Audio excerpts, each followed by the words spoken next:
My name is Antonio Arce. I'm the Director of International Development for Latin America and Europe at Duke University. In this role, I work with alumni and parents in both regions to engage them with Duke in meaningful ways, to build the Duke brand internationally, and to seek philanthropic support for Duke's mission of putting knowledge in the service of society with a particular focus on building scholarships and supporting research. To all of our current Duke students, our alumni, our parents, and our invited guests, thank you for joining us tonight from many parts of the Americas or different parts of the world for this second event in the digital series, Conversations with Leaders, Latin America and the Caribbean. Our topic tonight is Latin America's Lost Decades, the Toll of Inequality in the Age of COVID-19, with Luis Alberto Moreno, former president of the Inter-American Development Bank and former Colombian ambassador to the United States. Before we begin, from all of us at Duke, we wish you and your families all the best as we continue to struggle with this enduring pandemic. About 6 months ago, we asked many of you, how can we actually maintain and build a Duke community in Latin America during a pandemic? What might we be able to offer that could inspire you, to encourage you to tune in, and that might add value to your personal and private life and professional lives? And the overwhelming response was that we organized discussions with leaders in the region who are having a positive impact on society through governance, policy reform, scientific discovery, and entrepreneurship. So this event tonight and the entire series is a direct response to your request. I would like to thank the sponsors for the event, the Duke Development Office, the Duke University Hispanic and Latino Alumni Association, and the Duke Center for Latin American and Caribbean Studies. The format for the event tonight is as follows. My colleague from DULA will introduce our moderator and guest speaker. That will be followed by opening remarks from Senor Moreno. We will have a discussion between Professor Bermeo from the Sanford School of Public Policy and Senor Moreno. And then we will open it up to questions from the many interesting questions that have been submitted by our audience. I'd now like to introduce you to my colleague, Tatiana Salvador. Tatiana, since 2013, has been a circuit court judge in Jacksonville, Florida. Before that, she was an attorney for 20 years as a state prosecutor and a civil litigator in private practice. She graduated from Duke in 1990 with a degree in political science, and after that received her law degree from the University of Florida. Tatiana, thank you so much for co-hosting the event tonight. Thank you, Antonio, and good evening, everyone. I am Tatiana Salvador, Duke Class of 90, and I am honored to serve as the co-chair of DULA, Duke's Hispanic Latino Alumni Association. On behalf of DULA, we welcome you to tonight's program. DULA is an alumni organization dedicated to serving the Hispanic Latino community at Duke. And we do so, among other things, by assisting in the recruitment of Latino students, faculty, and staff, by providing communication about services to Duke's Hispanic community, and in general, by supporting the university's efforts to increase sensitivity toward the culture and interests of Duke's Hispanic community and its alumni, including those outside of the United States, like many of you this evening. DULA also focuses on promoting scholarships for our incoming Hispanic and Latino students and for developing mentors for those students. So if you have any interest in advancing these goals, then please join us at DULA. You can easily go to our webpage found in the Affinity Groups link on the Duke Alumni website, or check us out on our Instagram or Facebook pages. Now tonight, it is my great pleasure to introduce to you first, Sarah Bermeo, Associate Professor of Public Policy and Political Science in the Sanford School of Public Policy at Duke University. Dr. Bermeo is a faculty affiliate of the Duke Center for International Development, and she is also the Director of Graduate Studies for the Master of International Development Policy program. Dr. Bermeo's ongoing research focuses, among other things, on the optimal design of international institutions to address global challenges such as climate change and disease, We welcome Dr. Bermeo this evening. And of course, a hearty welcome, una gran bienvenida a Luis Alberto Moreno. Mr. Moreno recently concluded his 15-year tenure from 2005 to 2020 as the president of the Inter-American Development Bank, IDB. There, he led a profound transformation of the organization while also chairing the board of executive directors for IDB Invest. Prior to his tenure at IDB from 1998 to 2005, he served as Colombia's ambassador to the United States and helped build unprecedented bipartisan US support for bilateral assistance programs. He has had a distinguished career in both business and government, and as a frequent contributor of opinion articles in international and regional media, Mr. Moreno regularly participates as a speaker in public conferences and private forums on development issues. And we are certainly fortunate to have him here this evening to join us to speak on these very matters. Welcome, Luis Alberto. Very much, and it's Tatiana and of course Antonio for your comments, for the invitation. I want to especially thank my dear friend Wood Staton, who really recruited me for this, and I'm honored that he did, because it's a great opportunity to talk to not only the alumni, but equally the current students, and especially those that are coming from Latin America and studying and thinking of what a world they're going to come out and how we can change it going forward. And equally, I've never been at Duke, but what a beautiful campus that you have. It's too bad that COVID doesn't allow us to, as we all would have liked to do it, to be together.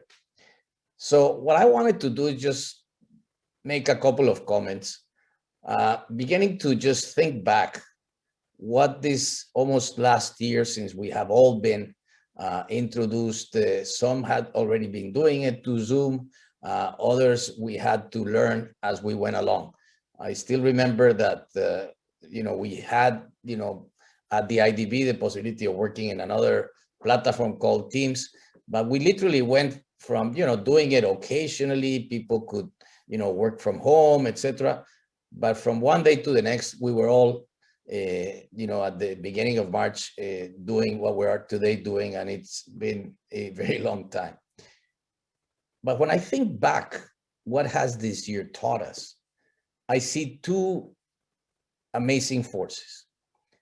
On the one hand, you see huge disruption that has touched not only all of our lives, but especially it has hit a number of industries, the whole recreation industry, the airlines, the restaurants, the bars, the travel business as a whole, the hotels, small businesses, which have been severely impacted. And at the same time, it equally has affected significantly women. It has affected the poorest, as we have all seen, not only in terms of their getting more and more COVID cases, as you see in the United States, in the African and American communities, in the Latino communities. That's a phenomenon the world over. And it equally, in a way, has shown all of us many of our weaknesses. And more importantly, what it has done to students from all ages, and how they all have had to adapt. Some haven't had the privilege of adapting as much. And in Latin America's case, we almost have this contradiction where sometimes the bars are open and the schools are closed. So that's been kind of that enormous disruption that we are seeing. A lot of industries which will suffer even further coming out of this. Not to mention, we all talk about every day about containing the spread of the virus, but we seldom talked about, the spread and the increase in terms of the rise in poverty and therefore inequality, not only within countries, but across countries. Equally, the amount of debt that governments and families and businesses are undertaking, and this is going to be with us for some time. Just to give you an idea, if you were to look back when then Vice President Biden and President Barack Obama took office, the United States had at the time, roughly speaking, about 50% of debt to GDP ratio. The average interest rate in those years was roughly 2%. Today, when Vice President Biden walked as President of the United States into the White House, the debt to GDP ratio was close to 100%, and the interest rate was roughly -1%.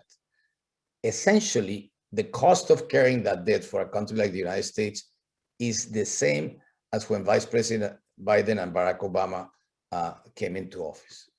But that's not true for the rest of countries in Latin America. It is probably true while interest rates are low, but we are going to get a debt overhang going forward. Now, seeing all of these phenomena, not to mention, of course, the enormous increase in unemployment, which has also been something that we haven't focused enough about, and we saw the numbers of unemployment pick up in the United States and then find them to come down. This was equally true in just about every country, but unemployment is more sticky in Latin American economies, largely because the structure of the way our economies are organized, where we are largely and what the commodity producers. On the other hand, we had a huge acceleration of innovation. I would dare to say perhaps like we have never seen in many decades. Think for a minute that vaccines used to take close to 7 years to be produced, and we saw literally vaccines being produced within a year, as we have seen, or even less, which we are all taking today, and you know, the world hopefully will continue to advance in this direction. At the same time, the whole question of digitalization has accelerated in ways we never imagined. In Latin America, there's all kinds of estimates. People estimate that we could have accelerated our process of digitalization anywhere from 3 years to 5 years. I mean, it all depends. It depends the country. It depends the amount of bandwidth. It depends the speed of that bandwidth that you can have access to, the cost at which people have it. But just to mention, just electronic commerce in a space of 8 months, equivalent, you know, it grew by what it would have otherwise grown in at least 3 years. In fact, MasterCard, just looking at this phenomenon in the US, estimates that electronic commerce could have gone from 50 to 80%. And in terms of some Latin American countries, the growth in countries like Chile, for instance, was about 57%, followed by both Peru and Argentina with close to 44%. Now, they, of course, didn't start at a 50% rate where perhaps the United States was. They started at a much lower rate. I mean, a country like Brazil has about 8% of electronic commerce, is ramping up significantly. And that's taking us to a place where we're having a profound change in the makeup of our businesses. And I'll just give you one example. The largest business today by market cap in Latin America is a company called Mercado Libre, which was started in Argentina. The value of that company today represents 20% of the GDP of Argentina. That is unheard of, and that only shows that in the same way that we saw over the last 15 years, if you go back 15 years ago, oil companies in the United States represented close to 25% of the total market cap of the US stock exchange. Today is at best 4%. And of course, the biggest companies in the world, as we have seen, are these big technological platforms. So this is a kind of the phenomenon that we're seeing in terms of this acceleration of innovation. And among other things, for instance, what's been happening with digital payments. You all know Latin America is a region of the world where 50% of the people in many countries has been changing, are largely unbanked. But more than 40 million Latin Americans opened bank accounts for the first time in 2020. This is, close to 7% of Latin America's population. And fintechs are growing at rates we had never seen before. The other aspect is, what will all this do to the basic social contract as we know it? And I think this is where we're going to see a lot of change. When one thinks of a social contract, you of course immediately think of two of the biggest elements, which have to do with health and education. Now, health, as we know it, the United States, the cost of healthcare is about 17.5% of GDP. The average for Latin America, it varies by country, but it's anywhere from 7 to 8%. It will probably start to ramp up. If you look back at that number, 30 years ago, it was at best 2-3%. And the reason is that we are, losing that demographic bonus that we used to have, meaning that before, Latin America's average age was, say, around 22, 20 plus years ago. We're now up into 30, 31 years old. It depends on what country, of course, but I'm talking averages. And so we're going to lose that effect that for many, many years was a way of pushing our economies to grow, largely because of the new entrance into the labor market. And therefore, the whole cost of healthcare is something that we're going to see change, in my view, largely because of how we adopt technology. And as Jeff Bezos typically says, somebody else's high margin is my opportunity. And here I think, what is the new phase of healthcare going forward? It's certainly going to be through telemedicine. There's going to be all kinds of digital applications that in your iPhone, you can submit tests, you can demonstrate to your doctor or your physician a lot of diagnostics that are very quickly. There's already companies in Israel and in other parts of the world that are developing this set of applications. And so that's definitely going to bring down healthcare, and it's going to change the need of how we invest in healthcare and how we can not only develop a much higher quality healthcare, but equally at a better for everybody at a lower cost. In terms of education, we're of course all learning to have some kind of schools back opening with all the steps that need to be taken. But education equally is going to change, in my view, and has to change with uses of technology in the smartest way. And that's something we are just beginning to learn.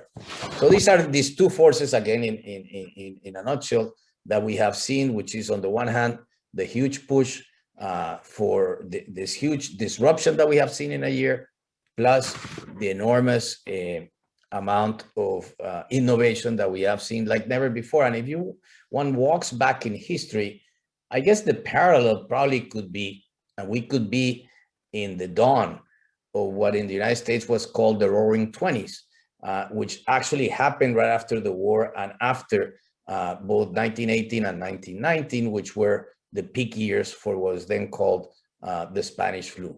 But that brought from it a big moment of innovation, especially in the arts, in transportation, in logistics. We could very well be in a moment like this, but a lot of things are going to happen and must happen before we can kind of get there. If you look at Latin American economies in those years, especially after the Great Depression, it was largely the push of the US economy that brought Latin American economies back up. And it was largely around commodities, copper in Chile and Peru, or sugar in the Caribbean, especially at the time in Cuba, coffee in largely Central America, Brazil and Colombia. So these were some of the elements that right after the Great Depression helped Latin America pull up. This is a moment where, of course, we're going to have to see this different. Now, let me, for a minute, perhaps just give you a big, kind of big picture idea of where I see the issues in Latin American economies, which is going to be a major issue. And when I talk about Latin American economies, I think it's very important for us to think back where we were prior to the pandemic. And in a way, like is typically talked about when people talk about COVID, we had a lot of pre-existing conditions. What were those pre-existing conditions? We had low growth, perhaps in the last 5 years, or the previous 5 years rather, probably the lowest growth in many decades. We equally had, a lot of social unrest, as you recall, especially in the second half of 2019, and of course the pandemic and the lockdowns, of course, prevented that.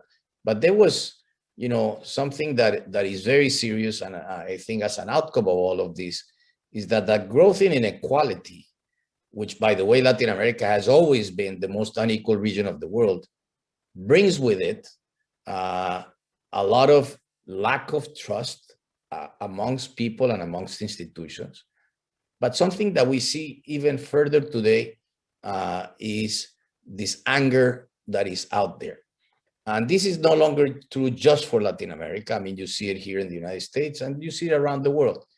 And we must deal with this. If we are not able to begin to bring back trust, if we're not able to begin to deal with the anger in our societies, and of course, kind of that political cleavage that is created with inequality that in the case of Latin America has translated itself into really an opportunity for populism, because it allows for the construction of the us versus them kind of agenda.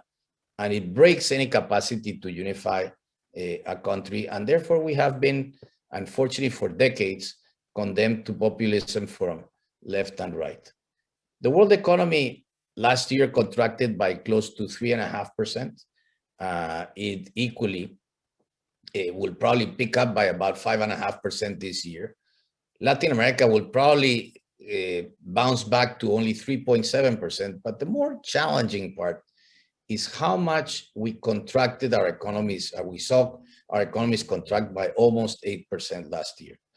And so therefore, we won't be in a situation where, for instance, are in pure per capita terms, in income per capita, which I know that, there's always a lot of discussion on per capita income, what does all that mean? But for whatever it's worth, just as an indicator, we won't be at per capita terms until 2025. And if you look at many of the growth scenarios, we could not return back to where we were in the beginning of last year. I'm talking in January of 2020.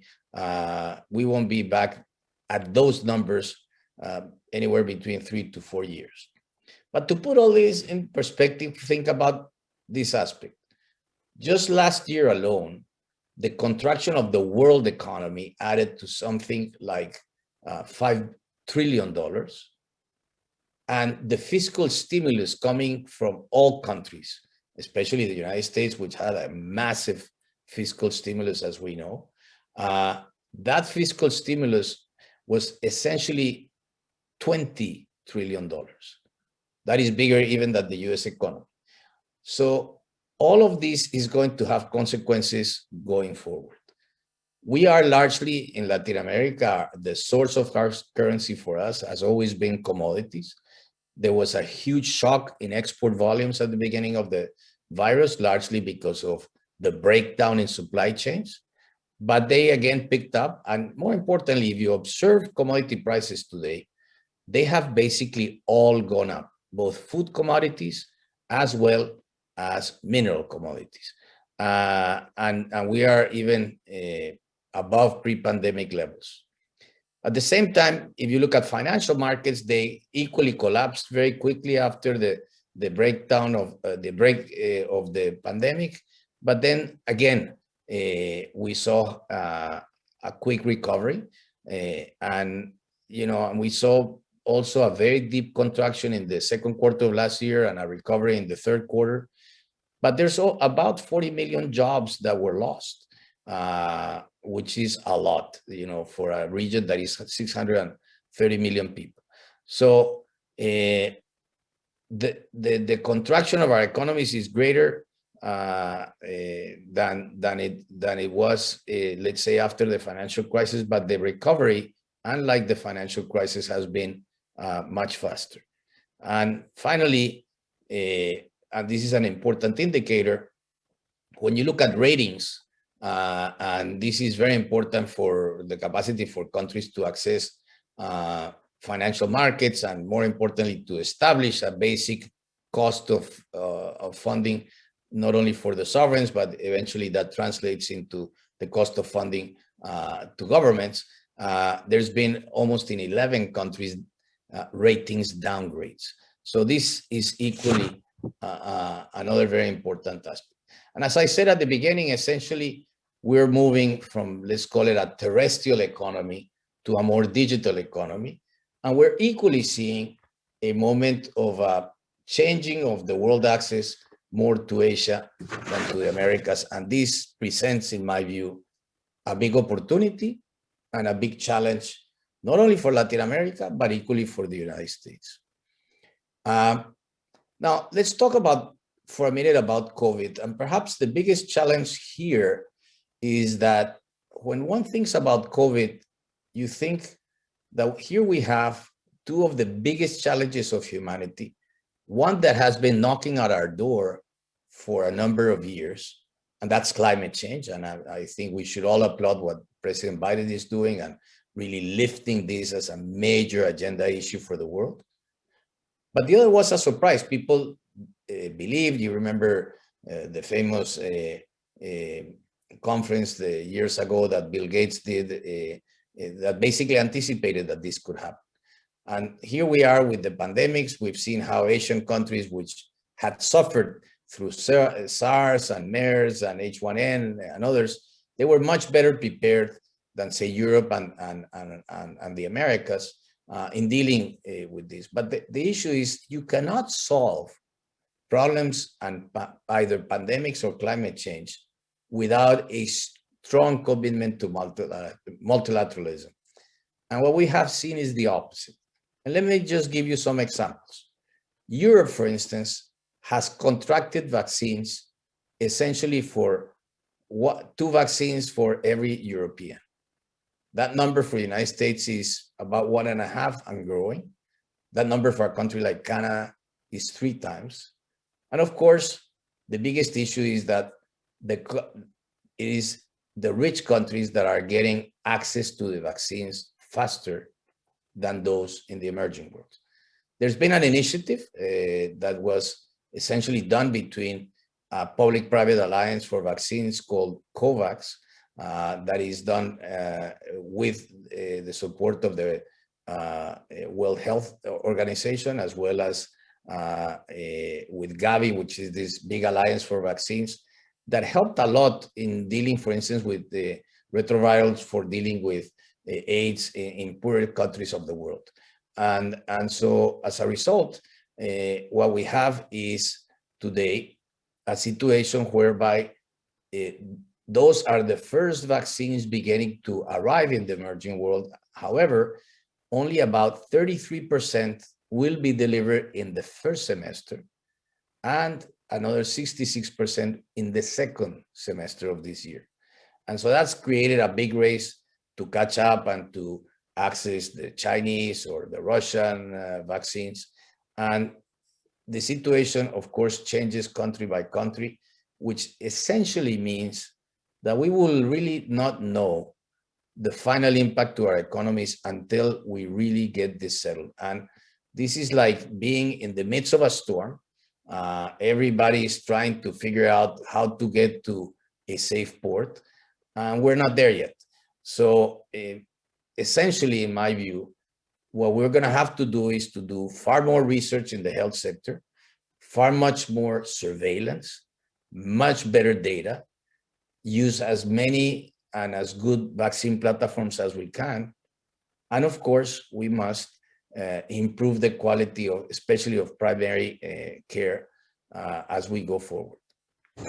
I would perhaps, I see that I've taken perhaps a bit more time than I anticipated, but I wanted to just stop by saying that the other big challenge for Latin America, and we still have to see, is for Latin Americans to decide, but we will have between this year and next year, 13 elections.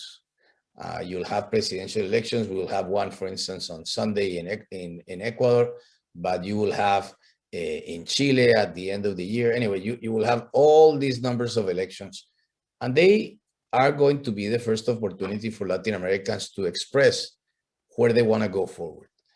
And this, to me, is a big, big challenge, because I think the worst outcome could be in a world in which all of a sudden short-term issues are in a way colliding with long-term issues. The bad decisions made today have huge long-term effects. And this is where I think the way you think as students and others about the future need to know and to be vigilant and to have a more informed debate around the many challenges that we have in our region. I'll stop there, Sarah, and again, thank you all for this invitation and for the privilege of being with all of you. Great, thank you so much, Luis Alberto. Before I launch into, it's my wonderful privilege to get to ask questions that have been called from questions that have been submitted in advance by so many of the really great alumni and students that we have on the call right now, or on the event right now. Before I do that, I do want to mention that I believe we're also going to be putting up a live poll question. So if people have access to answer that, we will talk about the results of that a little later in the event. And the question and answer function is also, I believe, open, and so feel free to submit additional questions through that. So thank you so much, Luis Alberto, for setting up the such a rich amount of information there to delve into. I think it's my privilege now to get to pick apart and push a little bit more on some of those. And I really like the way you framed this in terms of disruption, but also innovation. And that the future we really are at a pivot point now where things could go really well or they could go really poorly. And so many of the questions that we have had come in have really focused on the looking at what can be done, what are the next steps that should be taken. So I want to break it into a couple of categories. So as you look, with your vast experience in the region, as the region is looking ahead, what do you see as the most important steps that governments and regional organizations can take to reverse some of the negative consequences of COVID and to set the region on a path for a strong recovery? Well, that's a very big question. And let me at the outset say the following. Never before have we needed to collaborate, as you say here in the States, all hands on deck. And when I say that, it's not only the whole of a government approach, but at the same time is the role for civil society and for business especially. I applaud a lot of what I have seen in the business community, especially in the global business community. Never before have I seen, as I saw last week, for instance, in the Davos agenda, a commitment by all of the biggest global companies in the world committing to a really profound transformation around stakeholder capitalism, thinking in a whole host of different areas in which they can contribute, be it from climate change, what typically is known as environmental, social, and governance type of safeguards. And here, I think that commitment and the fact that business is pushing in ways we have never seen before, largely because that is coming from not only shareholders, but is equally coming from employees and suppliers, in that they want to be part of a company that sits on a set of values that it wants to defend and represents the values of those who are employed. And of course, that means that governments are going to have to be able and to have the capability of dealing with this.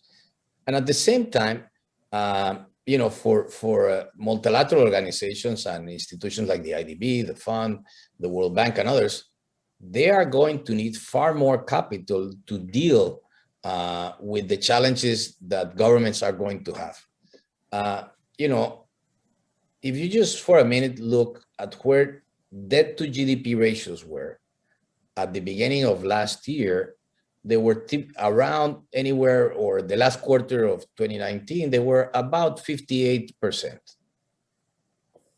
They ended up last year 10 points higher.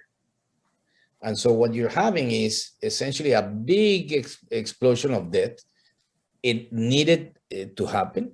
We were coming from low growth scenarios. But the worst thing one government can do is not to provide the kind of fiscal stimulus to try to keep jobs, to support the poorest, to support women, to support state and local governments. I mean, the minute all of this erosion of incomes happens, it is only governments that can respond to that. So that was necessary, is necessary, and will continue to be necessary until we begin to see the kind of steady growth that begins to take us out of the pandemic. But in the process, we're going to have to pay that bill sooner rather than later. And that's a big question mark. Of course, you know, we live in a very low interest rate environment. In many countries, you have negative interest rates. So that's why that example I gave you at the beginning allows governments to take on more debt, but we need to quickly be able to transform many of these big issues, like, you know, what I call, and we all, I think, agree on what should be the basic social contract, especially those components around health and education. Great. So that's a great answer. And following on that and picking up on some of the threads that you had in there, it's obviously not just governments that are responsible for recovery, but the private sector and public-private partnerships.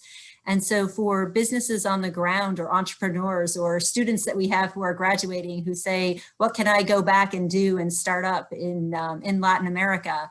What advice do you have for them for how the private sector and entrepreneurs can really help to jumpstart? Are there particular sectors that would be good, or that you would advise, you know, people to really invest in for the future of the region? Look, first of all, being a graduate of Duke is a huge privilege for anybody in our societies. So first of all, going back to our countries, I think is very important in this period. I think, you know, we always come from, you know, this kind of 10,000 feet rather, vision that we have been talking about. We often forget the reality on the ground. And human beings know all the problems, but we all get up in the morning and try to do something about them in our own little way. And people can be in tremendous situations of poverty, and they do get up every day and try to solve what they can. Clearly, this era of enormous disruption and innovation in a region which is essentially a small businesses, but more than that, it is innovative and is largely entrepreneurial. And I would just advocate for that entrepreneurial element in our societies. And for any of the Duke students or that are going back to their countries, I really would think hard about, you know, what can we do in this, you know, still very small, but growing very quickly technological space. And let me just give you a couple of examples. I know of a number of two students from Sanford University about 5 years ago went back to Peru and began to think about a startup. And they soon realized that there was a tremendous shortage of talent of women and men for going to companies and doing things as basically as writing code or preparing web pages, creating, you know, back office systems, you name it. And they created a company called Laboratoria. And that company, its sole purpose was to focus on women. They decided it was on women, and rightly so. Women that were, you know, starting in college, were not doing great, had early careers, and they would go through a period of a year into total rethink and beginning to write code and be very technologically savvy. And it's become a huge source of not only better jobs for the women that go through this process, but a great contribution that these two girls coming from Stanford went to Peru, and now they operate in several Latin American countries. I mentioned that because who wouldn't think about that, right? And it is the combination of having that entrepreneurial spirit, kind of shooting for the stars, which every young person does. If we don't have that confidence in us that we can transform things, and who better than younger people?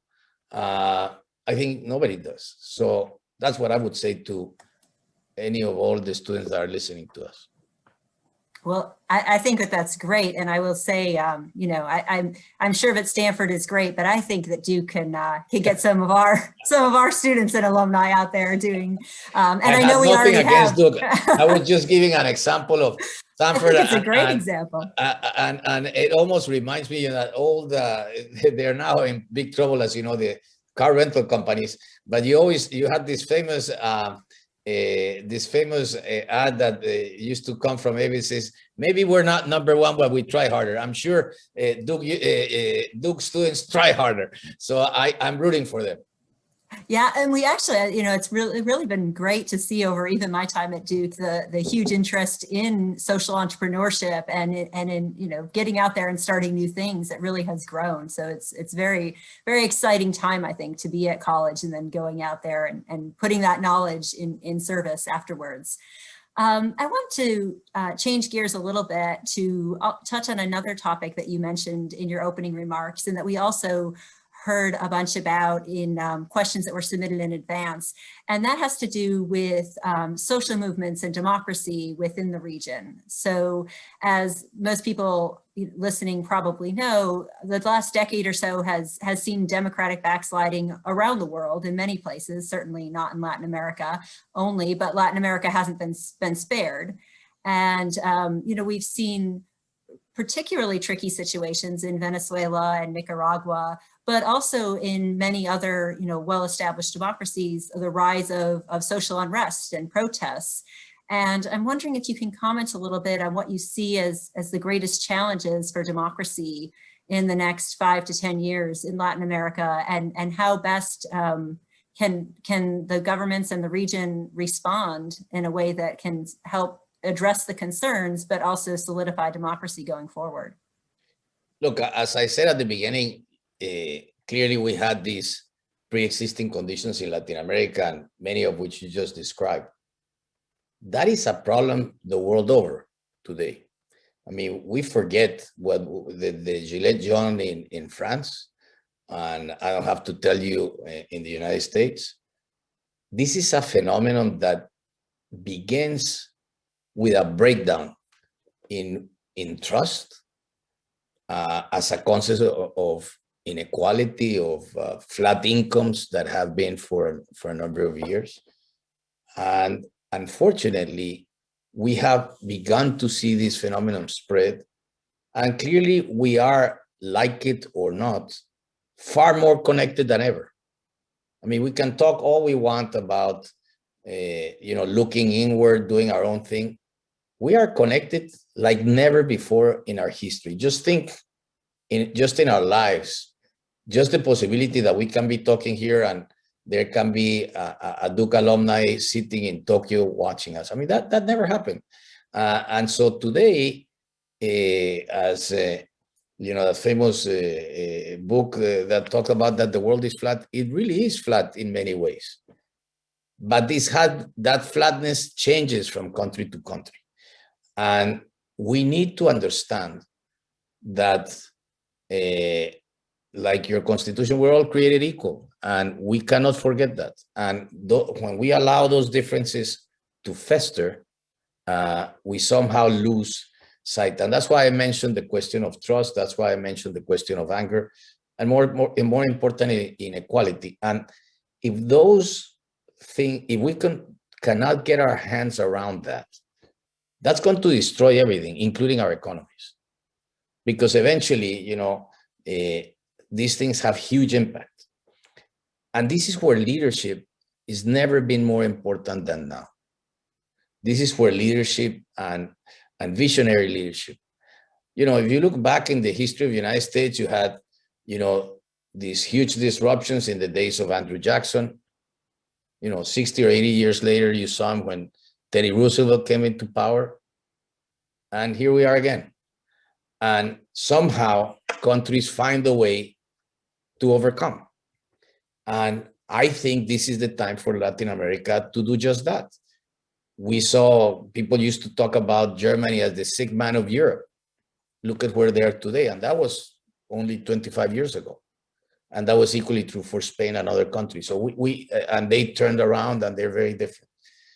In Latin America, yes, the situation of Venezuela and Nicaragua and Cuba are terrible because essentially what you have there is a destruction of representative democracy as we know it, or even worse in the case of Venezuela, where what you have there is just a gang of criminals running a country and without any natural disaster, without any war, destroying it in ways we never seen in humanity. I mean, what has happened in Venezuela in terms of economic destruction, the world has never seen anything like it. And we have those cases that are extreme cases. And there's, challenges in all of our democracies to do this. And at the end of the day, it boils down to, do I want to be a spectator or do I want to be part of the action? And was this girl in Texas that I saw, when the pandemic started, who essentially said, look, I come to the conclusion that, you can sit here and complain, and either you watch the story or you're part of the story. And that really touched a chord with me, because I think we all in our own way need to be part of that new story and help write it.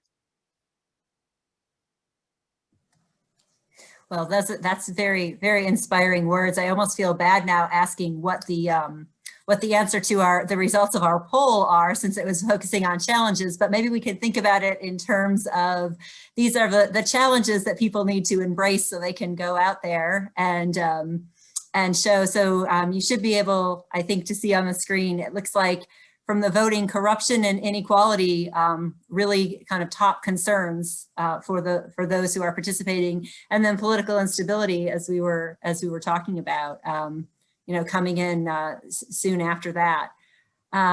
So I want to turn it back to Tatiana, who has a question for you, and then we also have a question queued up for you from one of our current undergraduate students here at Duke. And then I will be back. Perfect.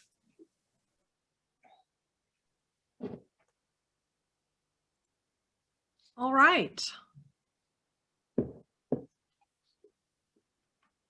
Well, given that poll that we just saw, where inequality was ranked as one of the greatest challenges, I guess my question to you would be then, what strategies would you recommend to Latin American leaders in order for them to not only grow their countries, but make them more equal? Look, the only way to deal with this at the end of the day, and the only one capable of doing that, is governments. Governments essentially have the capacity through taxation to tax those in a society that are the wealthiest, but more than that, are the more fortunate, and take that and create the kinds of support you need for any society.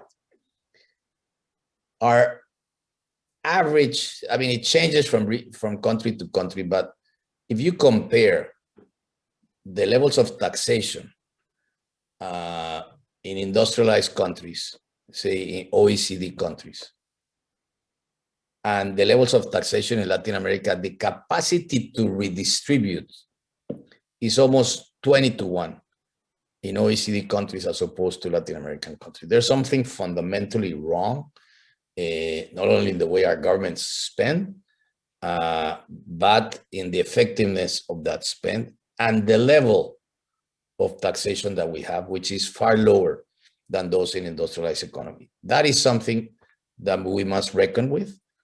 And I, of course, realize that the worst thing that you can do in a situation like we're today is to increase taxes when everybody's hurting. But over time, we need to find much more fairness in our taxation systems. Latin America has done very creative systems, especially for the poorest. I think one of the big success stories that we have seen in the last 20 plus years have been the so-called conditional cash transfers, which was basically government saying to people that were the poorest, look, if you take your children out of just, infant or underage workers, and instead of that, send them to school, make sure that they get good health care, not only the children, but the parents. And on that condition, I'll give you a cash transfer. And that started in Mexico. It went on to just about most countries throughout Latin America. And this helped, bring incomes of the poorest up. And we saw how we went from having, 20 plus years ago, levels of poverty that were close to 50% down to 30%, and extreme poverty, which was close to 35% down in many, these are all averages, but in many countries below 15% or 20%. So there's been good advances there. I think another one has to do with how we retrain many of our workers and how we find ways to have the education with the skills for the 21st century. And that sounds very easy and it's extremely complex, but we need to address that, and we need it as a whole of government and as a whole of society. Because if we cannot skill our workforce for the needs of the 21st century, we are going to be in a terrible trap. Thank you.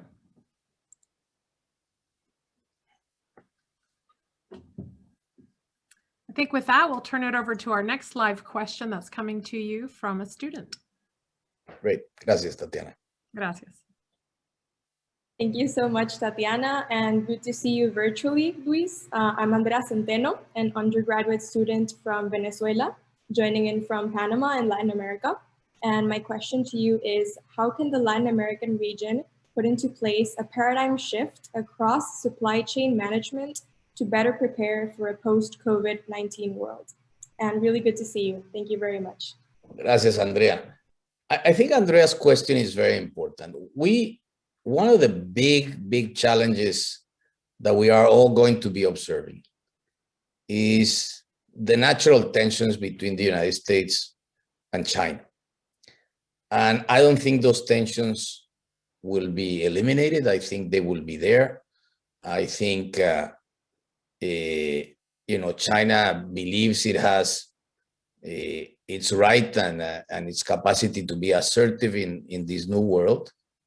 And the US, of course, wants to maintain what it has as a leader of the free world. And so there's going to be a lot of tensions around it. I think for the first time in many years, we are going to see the possibility of companies rethinking many of their value chains.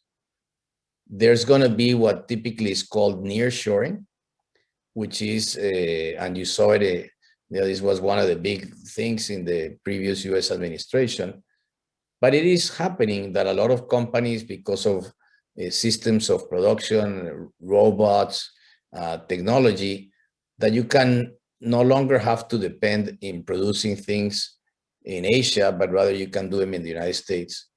But many of those so-called value chains, you have the case of a phone like we all have.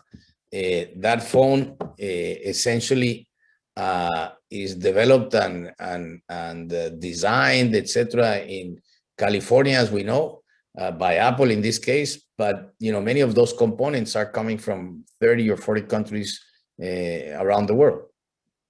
I think there is a real opportunity to rethink those supply chains, but that has to happen at the level of the companies, and it equally has to happen at the level of countries to create the basic set of rules, but more than the rules, the capacity to attract companies to begin to think of developing those value chains in our countries. I know one of the students was talking about Intel in Costa Rica. I mean, Intel came to Costa Rica. It fundamentally changed Costa Rica's business processing, its embrace of technology, to the point that I always give it as an example because it educated me a lot into what happened there, which was that the minute that Intel came into Costa Rica, there was all this ecosystem that was developed in business process outsourcing and a number of other technological solutions. And for instance, at the IDB, we had close to 125 jobs that we pushed down to Costa Rica, and were, as opposed to, let's say, having them in Washington, and the price points and the numbers of people employed, etc., was so much better and made us much more competitive. And this is from anything to, you as an employee calling up and saying, I want to know my benefits or this or that. Somebody in Costa Rica was answering that phone call. I think these kinds of things are going to explode even further. Since that Intel left Costa Rica, and I'm happy to see that they announced early this year that they're going to go back and make a big investment. So, that's just a tiny example of what can happen when, companies begin to look at opportunities there. But for them to make those decisions, they're going to be looking at the workforce. They're going to be looking at how that workforce operates, how competitive it is. And these are all the questions that if we don't solve those basic issues, we won't benefit from this change in production patterns that I think is going to take place. Great, thank you. Well, I want to take the opportunity to tie together some of the threads that came up in these last two questions and answers with some of the questions that we've been getting in through the Q&A chat. So, before I do that, I'll ask Kathy, who's running things behind the scenes for us, if she can go ahead and put up our second poll question for the audience, because I want to pick up, Luis, on your comments about the United States and China and what this is going, that we should expect both of them to remain engaged in the region. And picking up on that, as well as the role of other external actors, and maybe tying that to some of the issues that you have raised and that have come in through our chat, things like bolstering the education sector in some countries that are lagging behind with public education, or bolstering private sector opportunities or lending opportunities. Are there things that, if you were advising external donors or lenders, the United States, China, regional development banks or others, where do they get the biggest bang for their buck in promoting development in Latin American countries? Do you see it in education, or should it be in business? Where should they be putting their money to work? Look, that's a big question, and I wish I had a one-shot answer. There is no one-shot answer, as we know. What moves countries is when they begin to get a set of things right. Without a doubt, education is probably the single biggest impact into a society, because it does two fundamental things.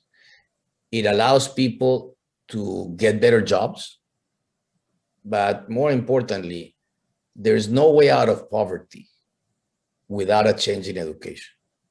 And what we see is that, unfortunately, in many of our countries, it truly depends where you're born, namely in a city, and let's put it into an extreme case. If you are born in a capital city, let's say, or you're born in a faraway rural area, your chances of success are totally different. And there's always behind statistics a lot of other things. People in cities can be with life expectancy differences of as high as, say, 8 years, depending on where you live in that city. So how do you address these problems? You need this kind of whole of government approach. You need a cohesive set of policies that one reinforces the other, and they need staying power. I've seen great programs that do great things, and then either the next government just doesn't follow them or doesn't have the enthusiasm or the quality of the public service, and this is something that we don't talk enough about. The quality of our public service is central. For years, I'm talking, 60, 70 years ago, people that were part of the middle classes were largely people working for governments, because governments, essentially paid better than the public sector and were opportunities to grow. And I'm not talking here about corruption, which I share, and I saw the report here, but it was really an opportunity to grow as a middle class. Fortunately, the economies got bigger, there were more opportunities, but at the end of the day, there is no one formula for development other than the constant quality and the consistency of policies, the quality of those that deliver them and are behind thinking them, and then the execution capabilities. We can all sit here and decide what's the best possible policy for any one country. That's something of the work we used to do at the IDB. We can create all the standards, we can do everything. At the end of the day, we are only a party to a government and a partner that can only help say, look, we think is this, but somebody has to embrace it, has to take it on, and has to make it work. Right. So I feel, kind of drawing some of these problems together, the lack of opportunity and corruption and other issues that we would hope that that governments and private sector can help solve.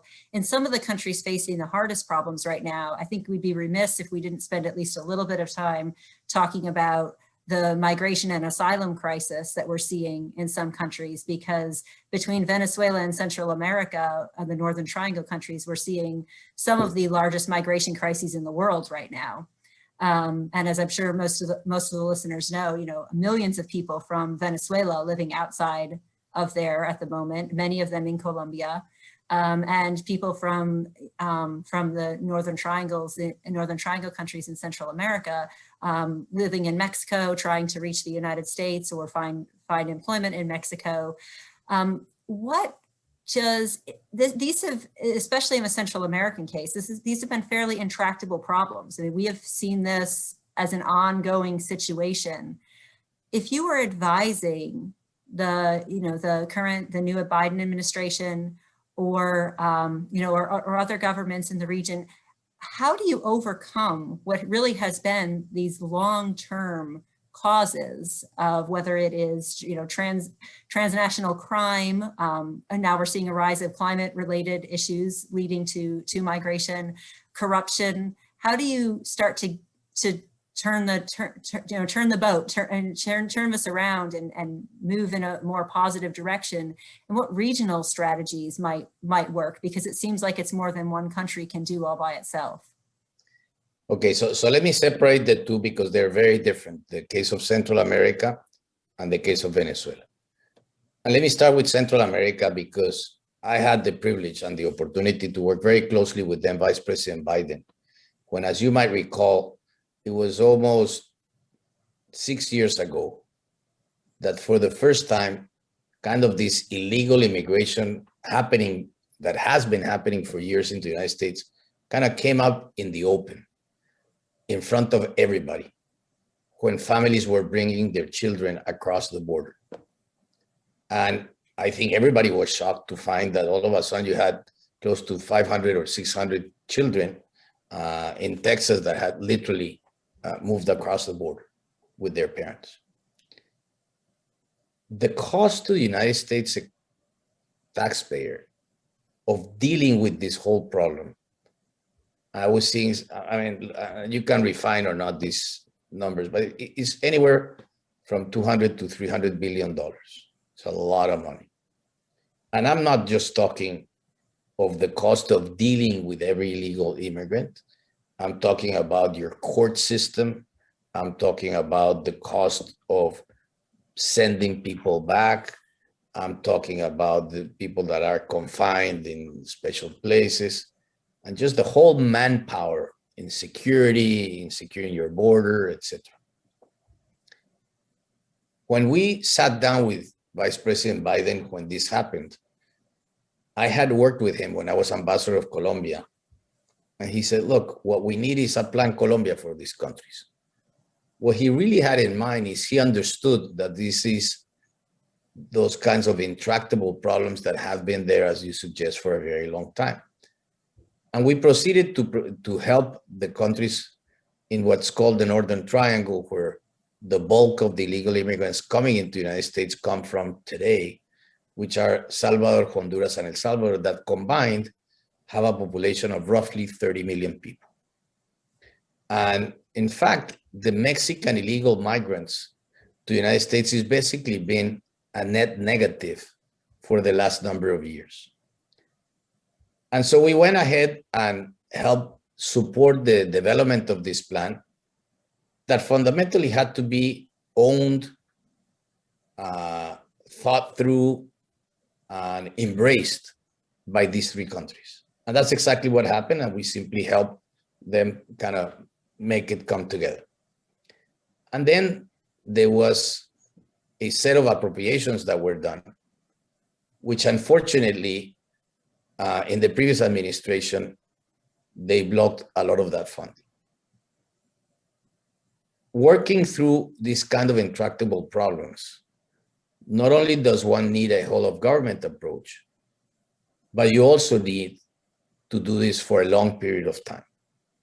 You don't change a reality where anywhere from 30 to 40% of the people in those countries want to leave their countries. Think for a minute, the risk that one is taking from a personal perspective to one day just get out with whatever you have at home. These are typically people who work in rural areas. They're basically working in agriculture. As you correctly suggest, they are today climate change migrants. You've seen all of the natural disasters that we have seen recently in these countries, but more importantly, if you look at the most vulnerable countries to climate change in the world, 5 of those, in the top 10, 5 are in Latin America, and there's another 3 down there, but these 3 are in that top of the list. And that's either because there is a tremendous shock on coffee production because of the coffee rust. There is all kinds of problems associated with this.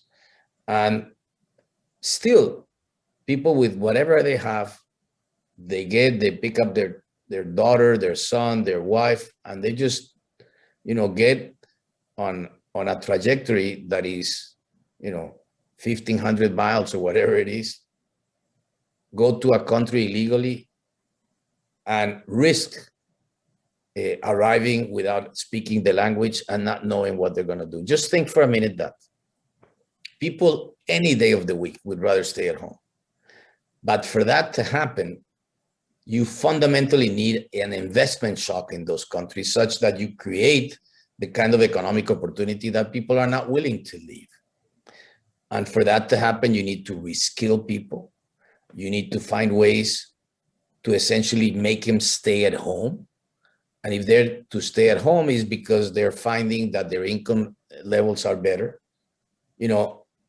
Anywhere from 20 to 30% of the GDP of these 3 countries comes from monies that are sent in the way of remittances from their families who are working in the States. And those people are working hard These are not people who are not willing to really work hard. And they're working not only to find as good a possibility for them, but never forgetting about their family back home. And yes, there is fundamental issues like rule of law. There are fundamental costs of energy. I think there is a great opportunity to incorporate them into the so-called USMCA, such that you could create a possibility of a lot of Mexican companies of setting themselves there. So this requires also, I believe, a rethink of your immigration system, very much like other developed countries do it. I mean, think for a minute, one of the biggest strategies, and Vice President former Vice President Biden mentioned it in the debates. How can it be that you have 500 children for over a year separated from their parents? This is very un-American. I mean, I would say this is the worst possible crime one can commit against a family, and yet that is there. And so you can work with NGOs where an illegal migrant comes in and you help them through the process. That's done very well. I think you recall in Germany, where you have over a million Syrians coming into Germany. I don't think there was more than 5 cases of children. So this requires a total rethink. I think it requires a big private sector approach as well to be dealt with this. I realize that we're getting down to time. Just real quick on Venezuela. The reason people are leaving Venezuela is because there is no opportunity in Venezuela and the destruction that's taken place in Venezuela. I mean, today you probably have close to 6 million people that have left Venezuela. This is almost, getting close to 20% of the country's population. Think about that. For the country that had the highest income per capita in the Americas for a while, that had a long-standing history of democracy. I grew up, like many of my compatriots and my generation in Colombia, looking up to Venezuela, looking at a country that really got it together. Going to study and I had the privilege of studying in an American university, where I remember that they had these scholarships that many Venezuelan students were getting. They always had more money than we did, and so they were. It was always good to hang around them because it was the good parties. But the reality is, it created a generation of very well trained and state-of-the-art kind of people to keep the country together. And today, you feel like crying to see this situation. And until the Venezuelan people find a solution, because it has to come from the Venezuelan people to really get rid of this regime. And I'm sure and I hope that the Biden administration and the rest of the world can help in putting the pressure to see a way forward.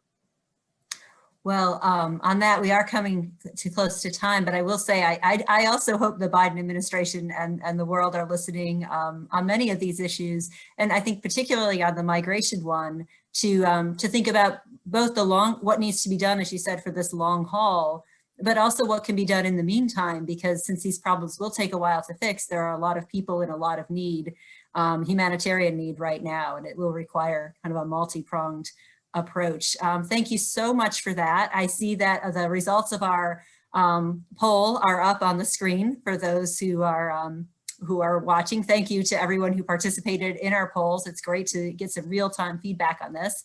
And I'm going to turn it back over to Antonio to wrap us up. Thank you so much, Luis. My pleasure. Thank you, Sarah. Well, we'd like to thank our guest, Luis Alberto Moreno. Thank you so much for your insights. And we have so many questions that were sent in. We hope that we have the opportunity to have future discussions with you and engage you with Duke and our alumni and parent community. We'd also like to thank Sarah Bermeo from the Sanford School of Public Policy. Thank you for moderating. I would also like to thank our sponsors, the Duke Hispanic and Latino Alumni Association and the Center for Latin American and Caribbean Studies, and their director, Patrick Duddy, for helping to support this series. And my colleagues at Duke Development, Julie Cooney and Kathy Wright, thank you for helping to make this possible. What you might see in the background is a snapshot of really some of our accomplished Hispanic and Latino alumni parents and alumni across all of the Americas. And we hope that you'll stay in touch with us, send us ideas for future webinars. And from Duke campus in Durham, North Carolina, buenas noches. Buenas noches y muchas gracias. Muchas gracias.